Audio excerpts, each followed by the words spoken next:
কেমন আছেন আপনারা সবাই? আলহামদুলিল্লাহ আমি ভালো আছি আল্লাহ পাকের অশেষ রহমতে। কিন্তু ভালো আছি বললে চলবে না, কারণ সংসারে মানুষের জীবনে কত না কত প্রবলেম থাকে, কত না কত প্রবলেম ফেস করি আমরা। আশা করছি আজকে আমার ভিডিওর টাইটেল দেখে আপনারা বুঝতে পেরেছেন আমি কি বিষয় নিয়ে কথা বলবো। তা হচ্ছে আমাদের জীবনে মানুষের সঙ্গী বলতে আমরা একজনকেই বুঝি, সে হচ্ছে আমাদের পরম প্রিয় হাজব্যান্ড, স্বামী। সেই স্বামীর সঙ্গেই কিন্তু অনেক সময় দেখা যায় সংসারের কারণে, সংসারের তাগিদে অনেক সময় কিংবা অনেক ক্ষেত্রে আমাদের একসাথে থাকা হয় না। হয় না বললে চলবে না, যে যদিও কাজকর্মের বিষয় যদি অফিস কাছে হয় তাহলে দেখা যায় যে হ্যাঁ একসাথে থাকা হয়। যদি কিংবা সেটা দূরে হয়ে যায় কিংবা পোস্টিং হয়ে যায়, ওই ক্ষেত্রে কিন্তু অনেক কষ্টকর হয়ে যায়, ডিফিকাল্ট হয়ে যায়। তো সেই জন্য বলবো যে কিছু কিছু সময় এমন আছে, এমন মুহূর্ত আছে যেগুলো আসলে অনেক আবেগময়, যেগুলো ভুলে থাকা যায় না। আমরা দেখা যায় সংসারের মধ্যে অনেক সময় ভালো আছি, মন্দ আছি, সব কিছু মিলেই কিন্তু আমরা চলি। হাজব্যান্ড ওয়াইফ কত ভালো মন্দ বিষয় নিয়ে কথাবার্তা বলি, তাও কিন্তু আমাদের একটা সময় চলে যায় যখন সেই প্রিয় মানুষটি কিন্তু সংসারের জন্য, সংসারের ভালোর জন্য যদি দূরে চলে যায় কোথাও, তখন কিন্তু আসলেই অনেক খারাপ লাগে। যে আমি কি বলবো আপনাদের, আমি কিন্তু আমার দৈনন্দিন জীবনে যে কাজকর্মগুলো আছে নিত্যদিনের সব কিছুই কিন্তু আপনাদের সাথে শেয়ার করি, আর আপনাদের সাথে আমি সব কিছু বলি। তো হাজব্যান্ড চলে যাবে, মনটা এমনি তো ভালো নেই। তারপরে বললাম যে তোমার পোস্টিং হয়ে যাবে, আমাদের আর একসাথে থাকা হবে না। তো বিষয়টি অনেক খারাপ লাগছিল। তো বাচ্চার আব্বু বলল চলো আমরা একটু বাহির থেকে ঘুরে আসি। আমি বললাম যে বাহিরে কোথাও যাব কি, তেমন ইচ্ছে হচ্ছে না।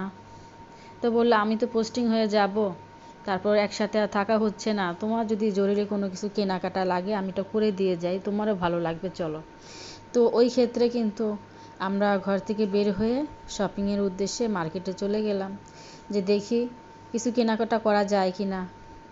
আসলে কি, যতই কিছু করি না কেন, মানুষের মন তো এমন একটা জিনিস, যদি মনের মানুষটাই যদি কাছে না থাকে তাহলে আমার অনেক কিছুই থেকেই বা কী লাভ হবে। যদিও ছেলে মেয়েকে নিয়ে সময় কাটবে, ওদের রান্না বান্না, খাওয়া দাওয়া, পড়াশুনো এগুলো করিয়ে ওদের টেক কেয়ার করে, তারপরও দেখা যায় কিছুটা সময় তো এমনও আছে যে তাকে খুব মিস করতেছি। সে এখন হয়তো আমার কাছে ছিল, তার পরবর্তীতে থাকবে না। তো বর্তমানকে নিয়ে আর ভবিষ্যতের কথা চিন্তা করলে দেখা যায় আসলে অনেক কিছু মিস্টেক হয়ে যায়, অনেক কিছু আমরা মিসিং করে ফেলি, আর অনেক খারাপও লাগে। তো ওই ক্ষেত্রে কিন্তু এত কিছু ভাবলে চলবে না। সংসার করলে তো অনেক সময় দেখা যায় হ্যাঁ সংসারের জন্যই দূরে চলে যেতে হবে, আর এটাকে প্রাধান্য দিয়ে যদি বসে থাকি মন খারাপ করে, তাও কিন্তু চলবে না, কারণ জীবন তো আর থেমে থাকে না। এর জন্য ভাবলাম যে কষ্ট নিয়েই কি লাভ হবে, আর কষ্ট করেই বা কী লাভ হবে, যা হবার তা তো হবেই, ভাগ্যে যা আছে তাই তো হবে। এটা যেহেতু এখানকার নিয়ম, তো নিয়ম তো মানতেই হবে। কারণ কাজকর্ম করার ক্ষেত্রে তো এটা তো আমাদের নিজের মধ্যে না, যে আমাদের নিজের ব্যবসা না, যে হ্যাঁ নিজের ব্যবসা এখানে আছে এখানে থেকেই করব। এর তো মনে করেন যার যার একটা ব্যক্তিগত, তারপর পার্সোনালি, যাই হোক যেটাই বলি না কেন। তো ওই ক্ষেত্রে কিন্তু অনেকটাই মন খারাপ ছিল, অনেকটা আপসেট ছিলাম। তো ভাবলাম যে কিছু কেনাকাটা করি, যদিও সে চলে যাবে, আর চলে যাওয়ার আগে আমার যদি প্রয়োজনীয় কোনো জিনিসগুলো কিনে দিয়ে যায় তো আমার জন্যই ভালো হবে। যদিও আমি ভয়েস ওভার করতেছি, খুব কষ্ট হইতেছে কথাগুলো বলতে, তারপর কিন্তু আমি আপনাদের সাথে শেয়ার করতেছি। আপনারা কিছু মনে করবেন না, কারণ মানুষের জীবনে তো কত ঘটনাই ঘটে যায়।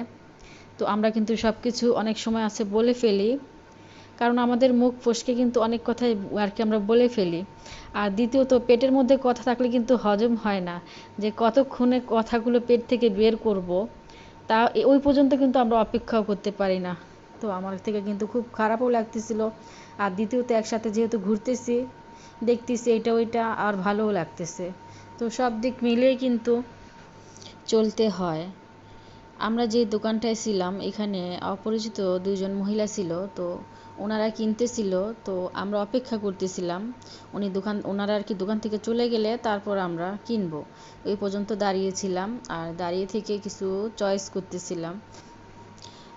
আমি কিছু কিচেনের জন্য বক্স আর একটা বিস্কিট রাখার জন্য জার নিয়েছিলাম আর একটু তাড়াতাড়ি করতেছিলাম, কারণ যেহেতু বিকেল হয়ে যাইতেছে, বাসায় গিয়ে আবার রাতের জন্য রান্না করতে হবে।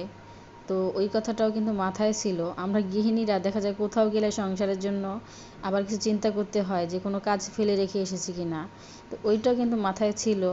তারপর একটা পর্দার দোকানে ঢুকলাম, ওইখান থেকে একটা পর্দা নিয়েছিলাম। পর্দাগুলো সুন্দর ছিল, খুব ইউনিক আর স্ট্যান্ডার্ড কালার।